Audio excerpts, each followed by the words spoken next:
What's good, world?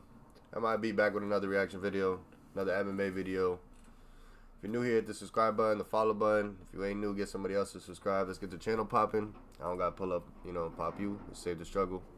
There's a bunch of plows outside, and if you know, everybody done got hit with a snowstorm. If you didn't, lucky for you. And I want to do a recap of Paramount's first card, so let's do it together. Let's get straight into it. Alright, so first, I want to say one thing, because what was that fighter's name? Hold on.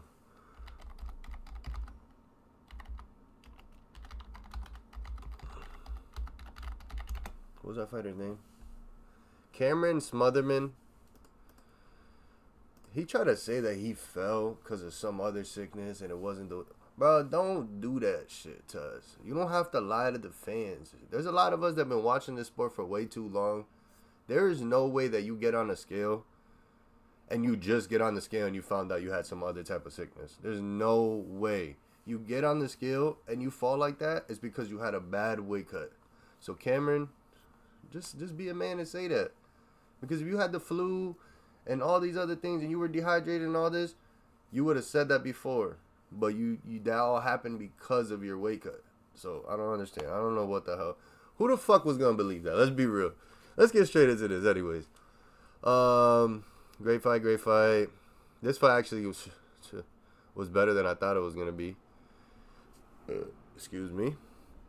Atiba Gutierrez and Andre Pellepelli, whatever the fuck. Listen, people are saying he got fraud checked. I don't understand how he got fraud checked. I just feel like when you're going up in competition, you're not gonna be so easy to just walk in and knock everybody out. And I feel like everybody should fucking understand that. Like, you're not going in there and just fighting. Listen, this dude over here was a good striker. He had almost the same amount of first round finishes as Atiba. This was actually good competition, but people are gonna say he got fraud checked because, again, people aren't gonna be the ones going in the cage to fight this dude. So I think it was a great fight. How he pulled off the win, but it was a great fight. At least they banged it out. They had a lot of, we didn't go for these takedowns and all this fucking bullshit that we normally have to deal with. And it was a great fight. That's what we gotta love, right? We can't just sit here and be bitching about everything because, like, our fighter didn't win the way we wanted them to win. That's what shit that be pissing me off. People are so ungrateful. Last year I was talking about we were paying almost $2,000 to fucking watch UFC events. Now we're paying $130 to watch UFC events. People are complaining about ads. They're giving us 4 fucking camera views. They have different ways you can watch it to avoid the ads. You're still complaining. Like, people are just ungrateful, right? Like, don't watch the sport to think everything's gonna be so fucking perfect. You know how many times I watch basketball and football and they fucking repetitively just keep coming with ads and ads and ads. Oh my god, there was that one year when the Warriors won the finals. You know how many times that Burger King ad played over and over and over again? So I don't want to hear nothing about no ads during sports, because if you're a real sports fan, then you know that every sport got a lot of fucking ads. Moving on to this fight. And it's Paramount. Like, I'm not going to lie. A few of those shows, I'm probably going to go check out. We should be hyped for shit like that. I know some of y'all be sitting at home, don't know what to watch. You get out of work, you don't know what to watch. It's little shit like that. Like, you just want to complain about that. But they gave us a fucking free show, basically. A free show.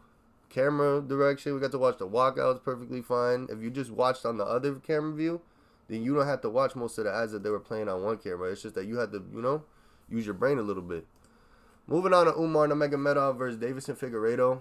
I want to say one thing. He did win by like a big margin. That's what it looks like. Hold on, let me see. Yeah, literally a big margin. But why every time Umar fights, he just looks like he doesn't want to be there? He always looks like he's struggling. He looks like he's tired. He looks like he's like complaining. He looks like he's like, I don't know. Is it just me that thinks that? Or does everybody seem to realize how much of a fucking like difference he goes from, like, when he's celebrating to go to the fight, and when he's in the fight he looks like he's having the worst time, and he could be completely winning, and he still looks like he's just tired of being there. And also, whoever the fuck made that comment that said they gave Umar the Merab fight way before they should have, he was never ready for it and all that stuff. Listen, this is how it fucking works. I'm going to explain it for the people in the back. If you know a dude can beat 1 through 10. Then we're going to put him up against 3, 2, 1 and see if he's really like that. Because of his last name and because he already broke into the 10, 9, 8, 5, you know what I'm saying? They gave him the championship fight. Why? Because he couldn't beat the champion, but he could beat everybody else, and it's clear as fucking day, as you can see. So if you don't understand fucking UFC math, oh shit, if you don't understand UFC math, bro, you gotta figure it out, because you're gonna miss out. Now this fight, this is one of those fights that you're gonna say it didn't finish the way I wanted it to, but it was still a great fight. It almost felt like Arnold Allen could have won at any moment. And then Gene, every time he put the pressure on, the whole fight changed. But it really felt like Arnold Allen had like a good momentum going. But everything went out the window once that, what was it, the end of the second round or the end of the first round? When like that last 5 seconds came and he turned up and he showed what he could do, Gene. That's when we knew everything went out the fucking window. And we already knew that Gene had a giant advantage over Arnold. Great fight, though. Great fight. And they followed away the decision, which I really didn't want them to, but... Listen, I'm going to say it. In my picks, I picked Natalia Silva to win. When the fight happened, I thought Rose won. I really did. I thought she avoided the takedowns. She got the takedowns in the first, like those rounds that it mattered. She won 1 and 2, and even if third was debatable, then she should have already won the 1 and 2. Listen, let me look at the stats for 1 and 2. Excuse me. Wow. It's because of little shit like that. But didn't she get a takedown in the first? No, she got a takedown in the second. Okay, second. Damn. Yeah, I thought Rose won, but then again, sometimes it can look different than what it's scored at, because if you look at the scoring, shit's a little wicked. I didn't realize that she pieced her up that much in the third round. Okay, so Natalia Silva won, but she needs to stop hopping around like she's doing the bachata while she's fighting, because I swear, if she goes against somebody more skilled, they're going to break them legs. I mean, them calves, they're going to have her stiff foot, and they're going to know that they got her. I'm telling you, that's exactly what's going to happen.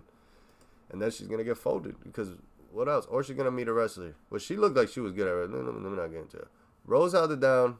They said that she got poked in the eye. Listen, we don't need to hear all of that after the fight. Why do people complain about bullshit after the fight? You fought the fight. You lost. You live to fight another day. Don't go and talk about I hurt my ankle, my toe, my this, that. Like, we don't need to see all that. Now, this fight. I had Derek Lewis with the knockout in the first round. But the minute that this fucking fight started, I knew I was out my fucking mind. It's not even that Derek couldn't have done it. It's just that Derek ain't the same Derek he used to be. It's time to, it's time to take the gloves off, let his balls cool down and all that stuff. And then, leave the career behind. Because Waldo didn't even hit him. He was like, boop. And he went down. I don't know if he hurt his hips or his ankle or his thighs or some shit or muscle. And then complete obliteration. I mean, what can we really say? That's just not what I thought was going to happen. And then it happened, and then it just pissed me off. So how the fuck Derek Lewis let him do that? I had to check the stats on this one too. I ain't gonna lie. 69 to 67, but significant strikes at 48. Damn. 23. Damn. Oh, it was the same one? Total strikes. Okay, round 1, he had the takedown, but takedowns don't count for shit if you don't do nothing with it. That's something. He definitely took the second round. In the third round, he just kept getting pieced up. He could not stay away from that fucking jab. And Sean's nasty with those knees, and they were very sneaky, and you could tell that Song did not want to go find out what one of those knees felt like, even though I think he ate 1 or 2 of them. He definitely did not want to find out what those knees were, and every time he got in there because of his height, and he was getting in there, but Sean was just throwing those nasty knees, and those uppercuts, and them jabs, and he was just pushing them back. And I feel like once that third round came, Sean really heated up. The thing about Sean is he's good, but it's like every fighter has a cap. Like, Marab is the machine. And then, they kept saying, I'm going to break the machine. It's just like, if the machine breaks itself, then when you get over there, you're just coming over to finish. You know what I'm saying? It's just like, it's not really like you broke the machine.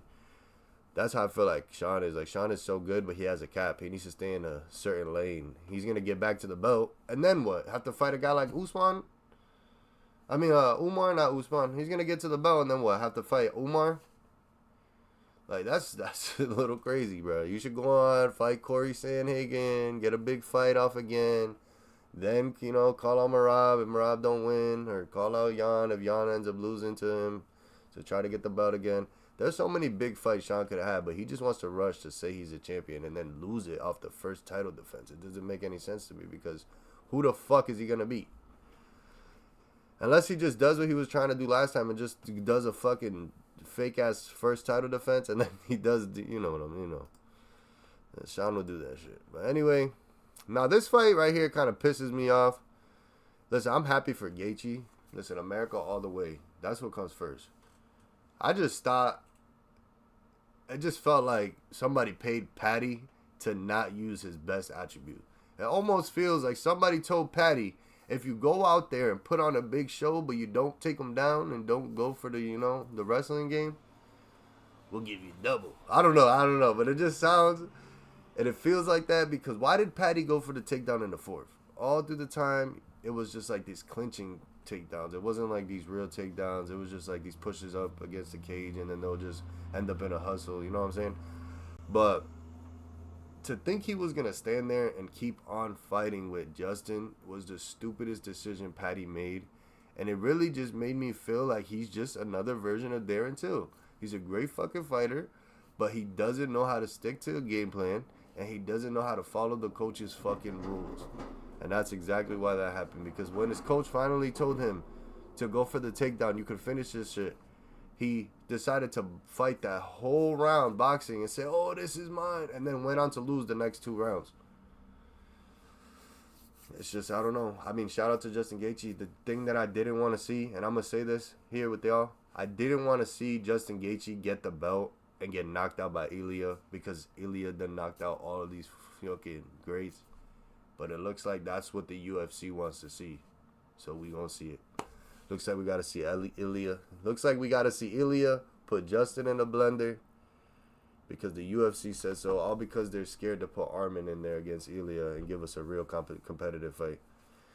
Appreciate y'all. Y'all let me know what you think. I'm out of here. I'm also coming back with predictions for this weekend. And then I got Glock and my Rari. And then I'm out of here. Sheesh.